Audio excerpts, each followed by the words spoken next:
Hello and welcome to CompuHelp। अपने आज के इस वीडियो में हम देखेंगे कि पाइथन में फंक्शंस कैसे बनाए जाते हैं। पहली बात तो ये कि फंक्शन होता क्या है। तो फंक्शन इज जस्ट व्हाट, एक सिंपल कोड लिखा गया जिसको आप जब चाहें जहां चाहें प्रोग्राम के अंदर यूज कर सकते हैं। जैसे मान लो आप अगर किसी चीज़ की हम बात करें, जैसे रिमोट कंट्रोल है ऐसे सपोज आपका, तो रिमोट कंट्रोल में क्या होता है, कोई भी बटन आप प्रेस करते हैं तो उसमें हर बटन जो है वो एक अलग अलग काम परफॉर्म करता है, हर बटन का अलग अलग फंक्शन होता है। तो जब जिसकी जरूरत पड़ती है आप उस बटन को प्रेस कर लेते हैं।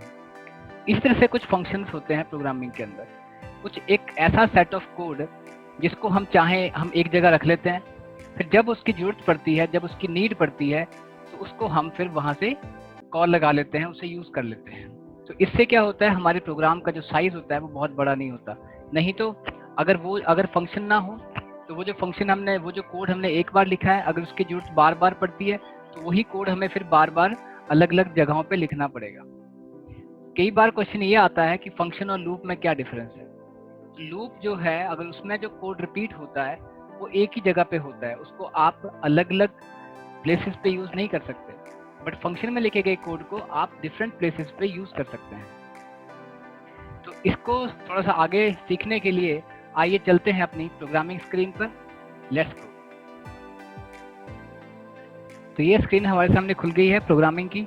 ये मेरा कोई पिछला प्रोग्राम है डिक्शनरीज का। अब हम एक नई फाइल बनाएंगे, तो नई फाइल बनाने के लिए इस प्रोजेक्ट में जाएंगे। ये पाइचार्म का है, यहाँ पे करेंगे राइट क्लिक करेंगे और यहाँ पे लिखेंगे न्यू के बाद देखेंगे पाइथन फाइल, और पाइथन फाइल में जो भी आपने नाम देना वो नाम यहाँ पे दे सकते हैं। आप नाम दे दिया फंक्शंस। तो ये फाइल मेरे सामने खुल के आ गई है। अब इसमें बहुत सिंपल वे में हम एक क्वेश्चन को समझते हैं जिससे हमें ये पता लगेगा कि ये फंक्शन का यूज कहाँ होता है।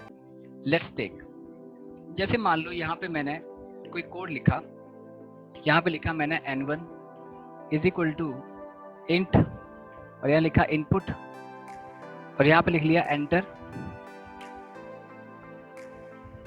फर्स्ट नंबर, ये लिख लिया। और इसके बाद एक और लिखा n2 is equal to int, और यहाँ पे लिख लिया इनपुट एंटर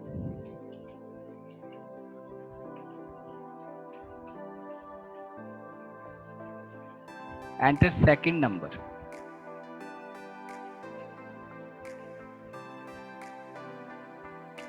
उसके बाद हमने यहाँ पे किया कोई वेरिएबल लिया result is equal to n1 plus n2, और फिर मैंने किया यहाँ पे प्रिंट res रिजल्ट। या थोड़ा सा आपने अगर से देना है तो आप लिख लेंगे द सम इज, यहाँ पे लिखेंगे द सम इज कमा res। उसके बाद अब ये लिख लिया। अब आप इस कोड को चलाएंगे,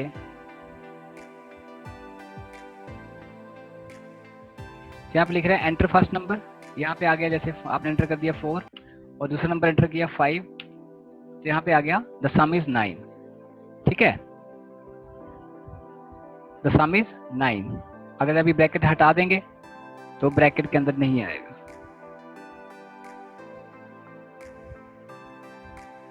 enter first number 4, enter second number 5, the some is 9। अब मैं चाहता हूं कि इसके बाद मैंने एक और मैसेज प्रिंट किया, जैसे प्रिंट, यहां पे लिख दिया मैंने हेलो।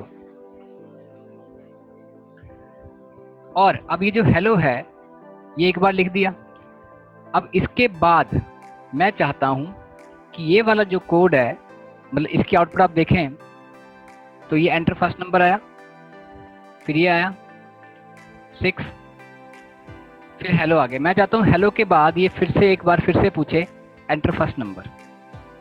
तो क्या करना पड़ेगा आपको, ये कोड जो है ये कॉपी और पेस्ट करके यहाँ लिखना पड़ेगा। और इसके बाद मैंने यहाँ लिख दिया प्रिंट। अगर हेलो लिखता तो आपको उसको लूप में डाल सकते थे, पर मैंने यहाँ लिखा वेलकम।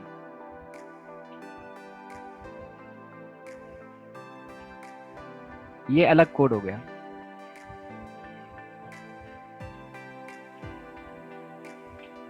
तो ये अलग कोड हो गया। अब इसके बाद अगर आप इसको चलाएंगे, enter first number, enter second number, hello आ गया। फिर पूछ रहा है आपसे enter first number, enter second number, फिर वेलकम आ गया। अब इसमें क्या है कि आप जब इस कोड की रिक्वायरमेंट जो है ये मुझे यहाँ भी पड़ी और यहाँ भी पड़ी, और बीच में मैंने कोई और काम कर लिया, तो अब आपको क्या हो रहा है कि ये सेम ही कोड आपको यहाँ भी यूज करना पड़ रहा है। ऐसे आगे भी हो सकता है कि आप कोई तब तक कोई और काम कर लें, ऐसे कोई और काम कर लें और उस कोड की रिक्वायरमेंट आपको फिर से आ जाए, तो आपको वो कोड फिर से कॉपी पेस्ट करना पड़ेगा। तो कोड तो सेम ही है, बट वो अलग अलग जगहों पे उसको पेस्ट किया जा रहा है, तो वो रिपीट हो रहा है हर अलग अलग जगह पे। तो ऐसा लग रहा है कि आपके कोड का साइज बहुत बड़ा है, जबकि वो कोड सेम ही रिपीट हो रहा है। तो कुछ ऐसा होना चाहिए कि क्यों ना हो ये जो कोड है जिसकी जरूरत हमें बार बार पड़ रही है, उसको हम किसी एक जगह रख लें और उसको कोई नाम दे दें, और जब उसकी जरूरत पड़े तो उस नाम से उसे बुला लें। कैसे रखेंगे? डेफ, और डेफ यहाँ पे लिखेंगे कोई भी वेरिएबल का कोई भी नाम लिख लेंगे हम यहाँ पे। इसका ये वेरिएबल नहीं है, फंक्शन है। यहाँ पे हम नाम लिख लेंगे, जैसे इसका नाम रख लिया सम, थोड़ा मीनिंगफुल नाम रखिए, और इसके आगे कॉलन लगा दिया, और ये एक ब्लॉक सा बन गया है। तो यहाँ पे हमने इसको इसके अंदर ले आए, और यहाँ भी इसको अंदर ले आए, ये भी और ये भी। अब ये जो कोड है ये आप देखें ये सम के अंदर है, और सम इसके आगे ब्रैकेट लगी है, ये फंक्शन है। अब पर ये फंक्शन जो है ये पहले से बना पड़ा नहीं है, ये हमने बनाया। इसे कहते हैं यूजर डिफाइंड फंक्शन। जैसे इनपुट फंक्शन जो है, प्रिंट फंक्शन जो है, ये पहले से बने पड़े हैं। अब आप यहाँ देखेंगे कि ये जो सम फंक्शन है, अब मैं इसको चलाता हूँ तो क्या ये सम फंक्शन की आउटपुट आएगी? नहीं आएगी, सिर्फ हेलो और वेलकम आएगा। ऐसा क्यों होगा? क्योंकि यहाँ जो सम आपने लिखा है इसको हमने अभी बुलाया नहीं। जैसे मान लो आपका कोई अगर एसी खराब हो जाएगा तो आप एसी ठीक करने वाले को बुलाओगे, तो आप एसी ठीक करने वाले को बुलाओगे तभी आएगा वो। हाँ, पर आपको एसी खुद ठीक नहीं करना पड़ेगा, और जब एसी खराब होगा उसी टाइम पे बुलाओगे। तो अब मान लो क्या है, सबसे पहले मुझे उस कोड की जरूरत पड़ी यहाँ पे, तो मैंने क्या लिख लिया यहाँ पे, सिर्फ ये नाम लिखा उसका। और अब आप देखें यहाँ पे इसे कहते हैं कॉल लगाना, this is call, function call.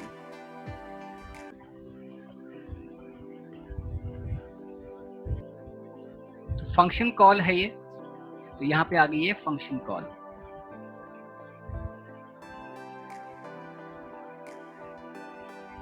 और किसको कॉल लगी? इस सम फंक्शन को। अच्छा, उसके बाद यहाँ पे हमने फिर से लिख लिया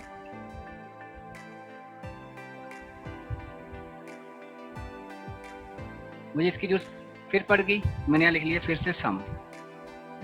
फिर तीसरी बार फिर पड़ गई, मैंने फिर लिख लिया सम। तो आप देखो आपको 3 बार जरूरत पड़ी, आपने तीनों बार सम सम सम लिखा, तो ये भी फंक्शन कॉल है। और यहाँ पे आप देखें ये भी। अब होगा क्या, अब एक बार इसको चला के देखें। तो सबसे पहले हम इसको चलाएंगे, तो रन फंक्शन, आप देखें enter first number 4, enter second number 5, एक बार तो आ गया, द सम इज 9। फिर पूछ रहा है एंटर फर्स्ट नंबर, मैं एंटर कर दिया 7, दूसरा एंटर कर दिया 8, 15। फिर पूछ रहा है एंटर फर्स्ट नंबर, एक 9 एंटर कर दिया, एक 2 एंटर कर दिया, और फिर द सम इज 11। 3 बार ये चल गया एट डिफरेंट प्लेसेस। तो आपको क्या करना पड़ा, आपको ये कोड जो है, ये वाला, ये सेट ऑफ कोड जो है, ये वाला कोड जो है, ये आपको बार बार नहीं लिखना पड़ा, ना यहाँ ना यहाँ और ना यहाँ। आपने सिर्फ ये लाइन लिखी और ये लिखा और ये लिखा, ये कोड जो है आपका ये ऑटोमेटिकली यहाँ यूज हो गया।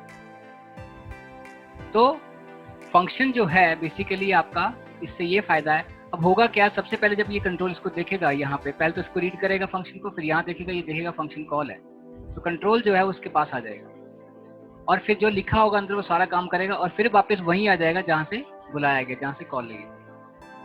ऐसे ही फिर हेलो को प्रिंट करेगा, फिर देखेगा सम, फिर कॉल लगाने चला जाएगा, फिर वापस वहीं आ जाएगा जहाँ से कॉल लगी थी, फिर वेलकम प्रिंट करेगा, फिर देखेगा सम, फिर वहीं चला जाएगा जहाँ से कॉल लगी थी, फिर वापस वहीं आ जाएगा जहाँ से कॉल लगी, मतलब वहाँ चला जाएगा जहाँ फंक्शन बना है और वापस वहीं आ जाएगा जहाँ से कॉल लगेगी। तो अब ये कोड जो है ये आपका 3 बार चल रहा है एट डिफरेंट प्लेसेस, बट आपको वो बार बार नहीं लिखना पड़ रहा और ये बार बार पेस्ट नहीं करना पड़ रहा। अब आपके प्रोग्राम का साइज छोटा लग रहा है। तो यही फंक्शन का फायदा, हम ये कह सकते हैं that function is used for the reusability of the code. Function जो है वो कोड की रीयूजेबिलिटी के लिए यूज होता है। So if you want to reuse the code, if you want to reuse the code of the function, then we need reuse the code, then we use function. So function is a block of statements which is used for the reusability of the code. हम ये कह सकते हैं कि function जो है एक block of statement है which is used for the reusability of the code.